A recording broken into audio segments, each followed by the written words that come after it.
Hey y'all, it's Sarah. So you can see this pretty little thing sitting in front of me. This is what I want to show you guys today. I posted this, I don't know, on the page maybe a month ago.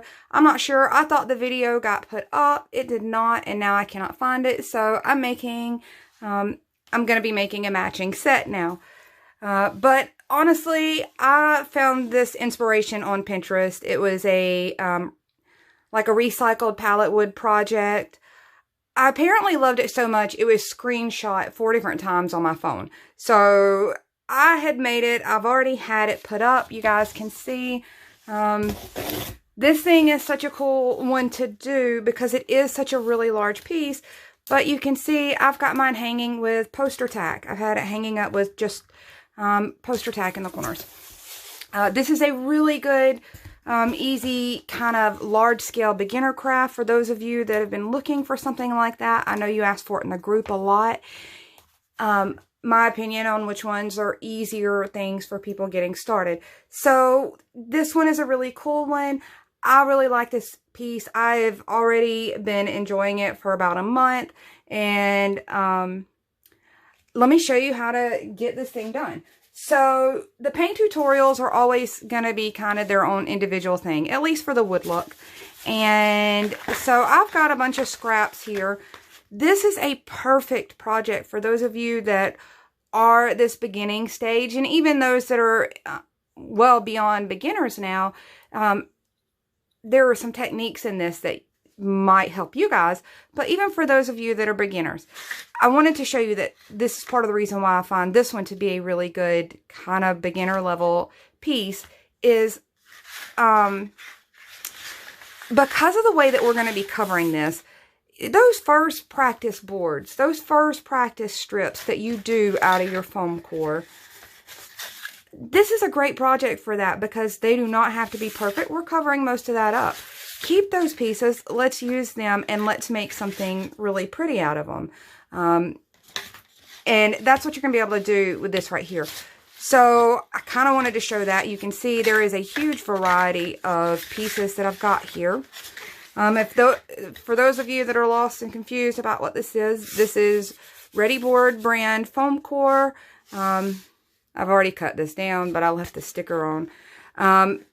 This is found in your school supply, office supply areas. Dollar Tree carries it, Dollar General, Walmart, all $1 or less a sheet. So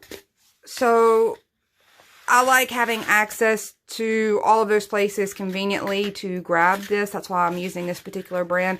And this paper surface absorbs the paints that we're using really well. So that's part of the other reason why I like this material. Okay, moving on. Getting back to these strips. Mine are at 3 inches. Some of these were not the best strips. You can see here, this one got white paint on it already. This one, honestly, it has some of the imprints of my rubber gloves on it. So these were really, truly less than perfect pieces. Look, there is a fingerprint right in the center of this. I've had this one around a while. You can tell because I'm not using these particular gloves anymore. So these are not great pieces. They really aren't, but we're going to get still a fun look out of this. I've got 7 of these, and I'm using 7 because I felt like it really balanced the pumpkin that I'm using for my kind of stencil. Your sizing truly can be up to you. It's more about learning the ideas behind it, I hope. That's the part I really want to get you thinking with, because that really builds creativity to me. So, my pumpkin is one of the Dollar Tree felt pumpkins. I think they're supposed to be placemats, maybe. I don't know. That's what I usually see them used as. If you happen to catch my little video on making these look like concrete, this was left over from that. That's why it looks strange. So I'm going to be using this, and it's going to be kind of my stencil. So we're going to use this along with our less than perfect boards, and let's jump in and do that, because I'm I'm excited to show some of the techniques in this. I'm not really going to go in any particular order. I am going to keep in mind, I'm just going to try to make the colors balance out a little bit. Most of it we're not going to see. So already there, I'm good with that color layout. I'm going to bring in my backer, and we're going to have a little bit of an overhang, or I'm going to have a little bit of an overhang. You can choose whether or not you're going to. So I'm just bringing in a full-size sheet of the Readi-board foam core in black. I like this because then I don't have to paint my backside. It kind of looks finished. There is an overhang on mine because I'm using the 3-inch cut strips. And I just felt like it worked for me. And it's still, this one keeps a very low profile. So there is not a lot of buildup that we're going to do on this one. That's why it's so easy to hang with poster tack, because it has a nice palette wood look. And this one is a really low profile one. I'm not going to be framing mine. My inspiration piece was not framed. But there are videos on how to frame a piece if you get to the end and decide that you want to have your piece framed. And I'm going to jump right in. I'm going to start gluing these down. And in order to do that, because I'm using 7 pieces and I know that I'm going to have a little bit of an overhang, I want what little bit of overhang I have to be even on both ends. The center of this, because this is a 20-inch piece, is about 10 inches. So I'm just going to kind of mark this where I know where I'm lining up that first board. And I'm going to build from there. And you don't have to do that. You could start at the very bottom of your board. And that all goes to personalization and getting it to the scale that you want it to.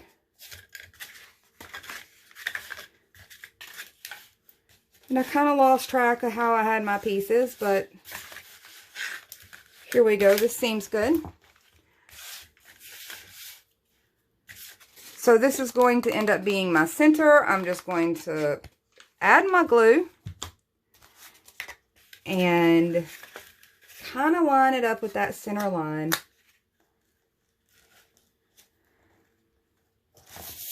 And I'm just going to build out from here.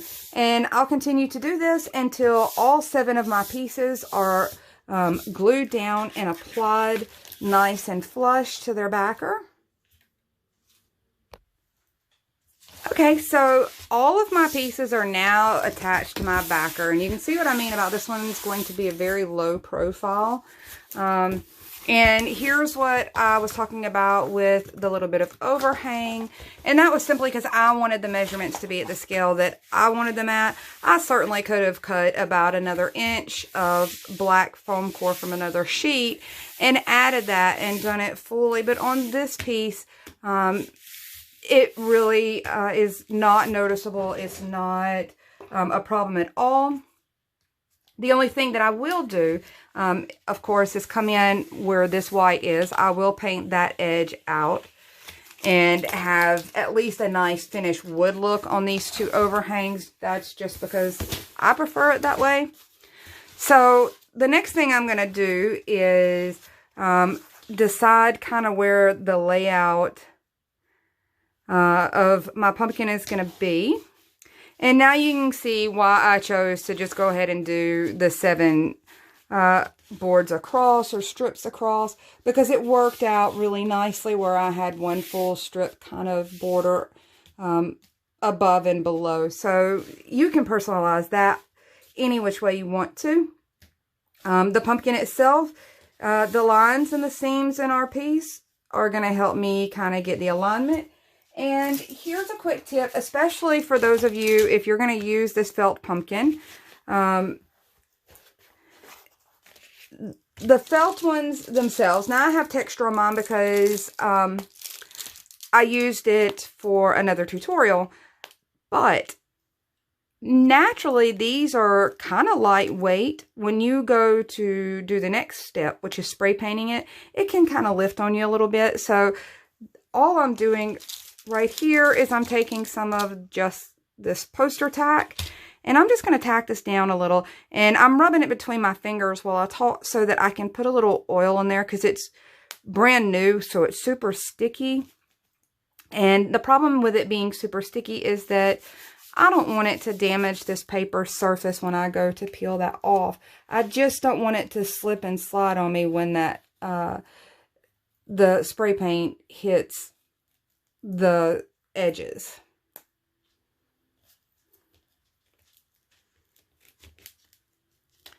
So I've tried to lessen the stick just a little bit, and hopefully they'll stay in place.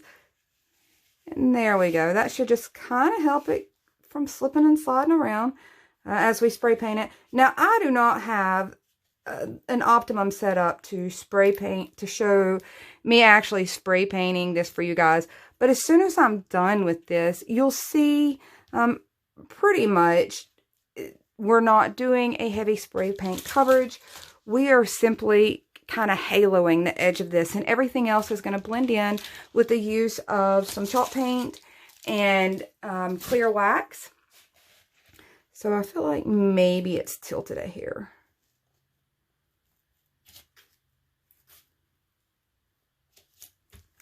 There we go. I feel a little better about that placement. So we're going to see when I'm done how just to halo this, I do want a precaution. Using foam core and spray paint, it can be done. Lots of things can be done, but it will kind of damage the surface if you do too quick of a layer. Guys, I just realized that I am covered in lint because I'm wearing a fuzzy vest. I'm sorry about that. Squirrel moment. Anyway, so back to the spray painting of this. On my test run, I spray painted too heavily, and I started to have a ripple effect very quickly. You noticed it, and when you start to see that, that's because the moisture has seeped through this very thin paper surface, hit that adhesive that glues it to the foam sheeting in the center. It's kind of re-moistened it and caused it to detach itself. And that can happen with any wet product that we're putting on here. Spray paint is no different. A light coat is really just all it's going to take to get us kind of this soft airbrush look around it. And everything else we're going to fill in with chalk paint. And you could just go from this point on and jump to the chalk paint step if you want to, and use this as your stencil.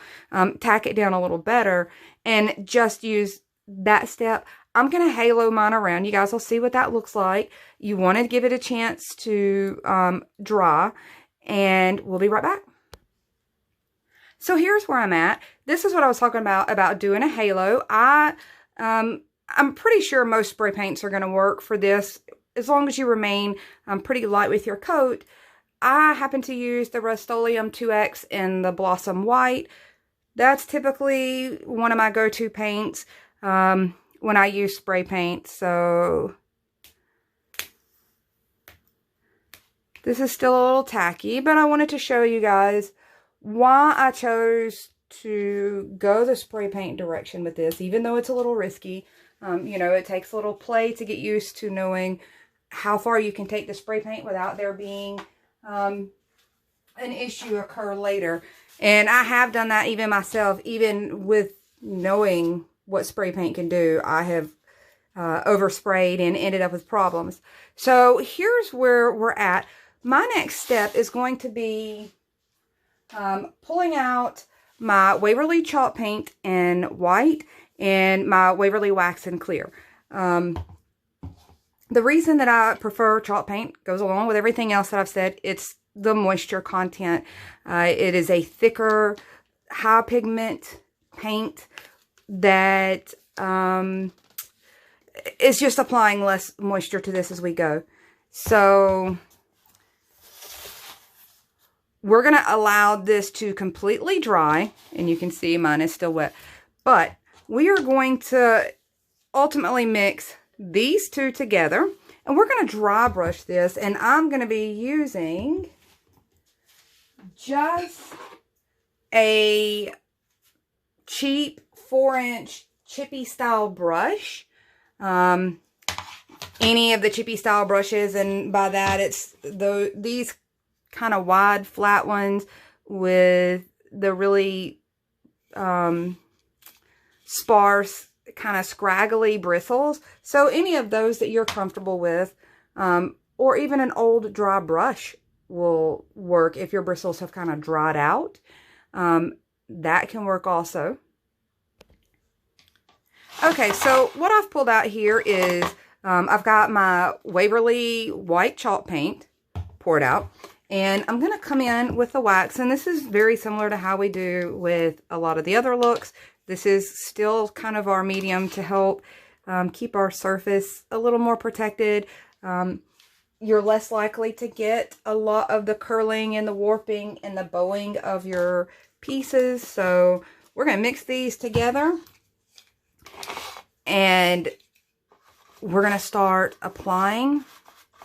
Now, I don't want to apply naturally this heavy when you're going for a dry brush look, and I should be mixing this with something else in order to get that combination there. So I'm going to clean my brush off, and we're going to get started painting.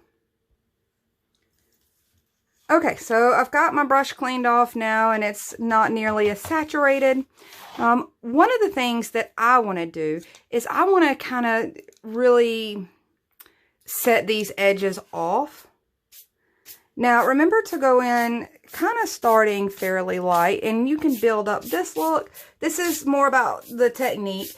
Build this up to kind of your visual satisfaction. You can go as heavy or as light. And my inspiration piece, if I recall correctly, was not as heavy as what I ultimately ended up doing, but I really liked this wood tone with the heavy white background. It popped to me, but that's all personal. I'm just showing you how to get it, and maybe not even for this project, but it's something that could be done any of the holidays. Maybe you're not going to choose to do this one, but Dollar Tree carries those felt placemat things for a lot of seasons. I recall seeing them at Easter time with eggs and stuff. So if this is not a craft for you right now, maybe later.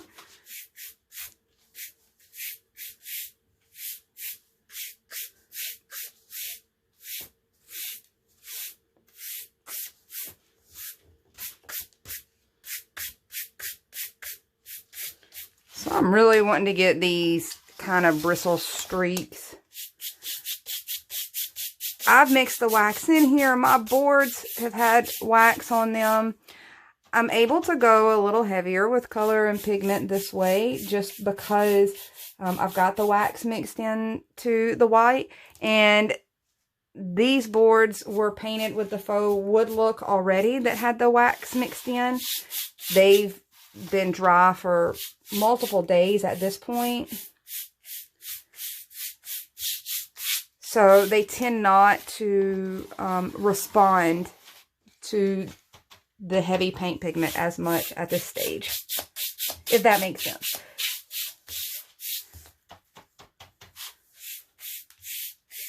So this part you can do to your liking. And now you can kind of see why I liked that soft halo. I didn't want to go too far in. And if you're worried about doing this by hand and flicking across here, like I said, you can keep your little pumpkin in place. You guys, honestly, some of you guys could have started right here at this point and not done the little spray paint halo and gotten a more painted stencil look. This still kind of does that, but my inner edges and my soft center stayed kind of that softer look for me. So whichever way works, I wanted to be able to show some ideas in different directions. I'm going to slide this around.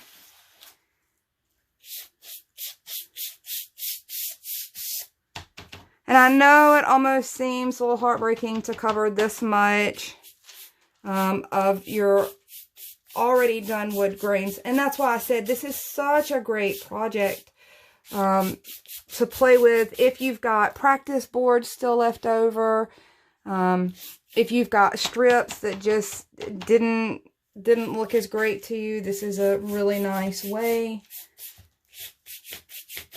I love projects like that allow me to kind of use up those pieces that otherwise might not work for anything else. So I definitely want to hit all of my edges really nicely.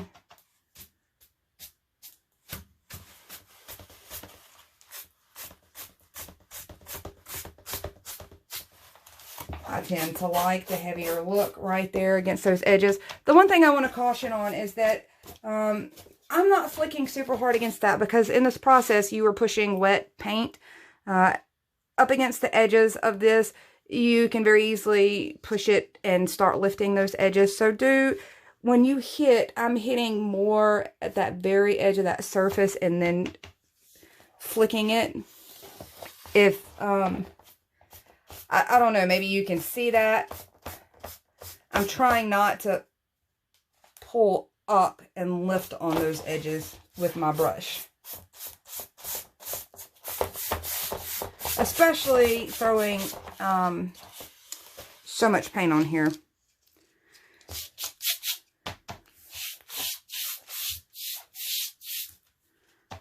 I've gotten a little rascally with the paint there.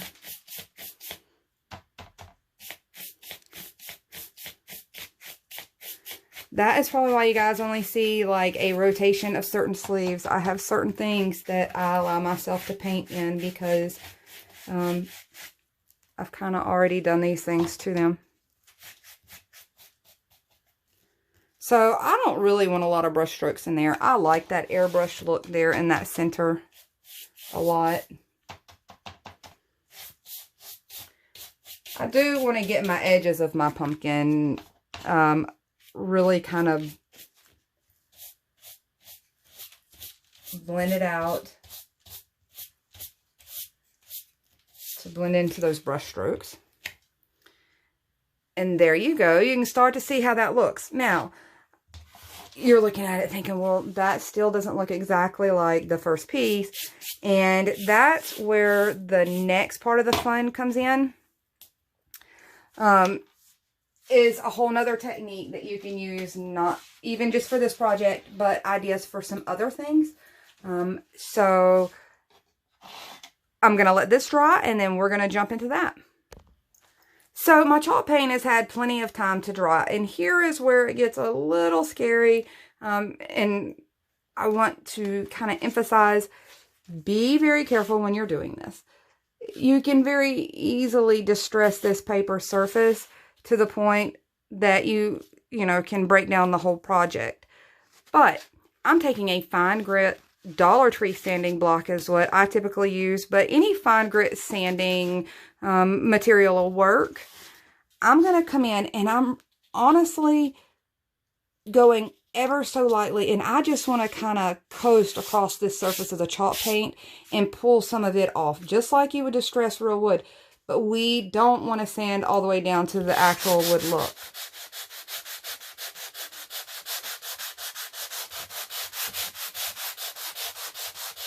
So I'm not putting a lot of pressure. It's just a lot of repetition and a lot of back and forth in order for it to just kind of scrape away just that very top layer of chalk paint. See how it does against those edges. And I kind of over painted there.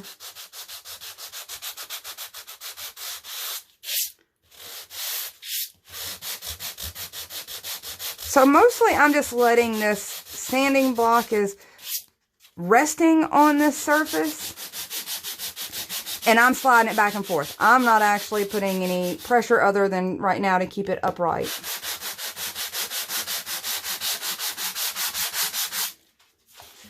And you can continue to do that until visually it's kind of what makes your eyes happy.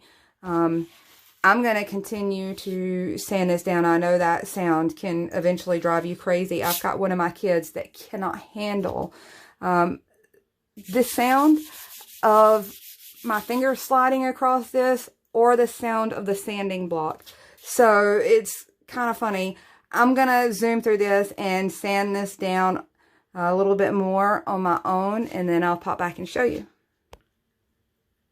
Okay guys, so here we are, and I want you to see kind of how far and how this looks. It's a slow, tedious process as far as trying to be super careful about not going too far down into your surface. But that just has so much visual detail there that it's absolutely worth it to sit and take that time. It really adds to the depth of this look. And hopefully I don't make y'all seasick, but you can see how nice between the dry brushing and the distressing, just like you could in wood with real wood. You just have to take a different approach on doing some of those looks. Or a different manner. Sometimes you can get a look that that you can fake it, applying it where it already looks like it's been sanded, for instance. Scraping it across with a piece of plastic kind of gives that effect without actually sanding it down. So there's a lot of ways to get those similar looks. We just have to take a little extra care working our way to them. And I really do. I love this piece. It may not be for everyone, but it may spark some ideas for you on things that you might want to do. Now, why I said this is a beginner piece. You can also see even my inspiration. It did not have a frame. This one doesn't have a frame. I'll show you really quick if you want to maybe take the idea of adding a frame or some other options if you really like the idea of it framed out. And I've just got a couple pre-cut strips here. I believe these are at like 1.25 inches, and I'm not going to attach these to it because I honestly, personally prefer it just like the inspiration piece was. But you can see what it would look like if you framed it out. You could easily come in and do it with something to this effect. Or bring in 2 more painted out kind of white pieces that are, these aren't as nearly as distressed, but you could frame it out that way. That kind of looks like a noodle board, a giant noodle board. So those are just some ideas. I get a little carried away because I start getting excited at the prospects of all the different things you could do with this. Every time they come out with one of those felt things or any of those shapes, any of those flat shapes that you can kind of work around as a stencil, you could turn into a really large piece. And this is a large piece. This is a full sheet and then some. And I absolutely love how this turned out. I really do. I don't know that the camera does it justice, but it's every bit as convincing to me as what the original inspiration piece was. And I did, guys. I really must have loved that thing. I ended up finding so many screenshots of it. So it shouldn't be hard for me to try to track down where it came from maybe and get that posted along with it, because it really was a nice piece. I hope you get a chance to do some crafting today. If you don't, I will do some for you in spirit. And I've got a few more things coming up that are kind of fall related. And it's hopefully going to introduce even more techniques with this whole concept. At this point, I love working with this material so much. I'm always trying to push where and what else I can use it for. So the next project that you guys see from me is probably going to be another duplication of something that I apparently have multiple screenshots of on my phone also. So I can't wait to share that one. And I hope you got inspired to do something, or at least learn something. If anything, you know, maybe a combination of paint products that you didn't know that you could make work that way. I hope you pick up, you know, something or other out of this. I am going to do a little more sanding because I love that so much. And like I said, all I did was just really barely scrape the chalk paint off of there. Oops. I didn't mean to bump you guys. I really love how this turned out. I'm going to have a little more fun with it. I hope it maybe inspires you to do something. I'm looking forward to doing this very same thing with a Christmas tree. I can't wait to do that. It may be a new trend for me. Every time they switch seasons and they've got a new placemat, that's going to become my thing. It is so simple. And to be able to hang a piece this size up, you can lean it on any shelf you want to. This one, honest to goodness, has been hanging with poster putty. Just poster tack. That's it. And it's such a nice low profile. It's not as chunky as some of my other pieces. And usually I like to chunk my pieces up, but there are pros and cons to all of those looks. I love that this has a low profile. It made it very easy for me to put on my wall, have a nice sizable piece, and it really not take any effort, and didn't even take a command strip. So there you go. I will be talking to you guys soon.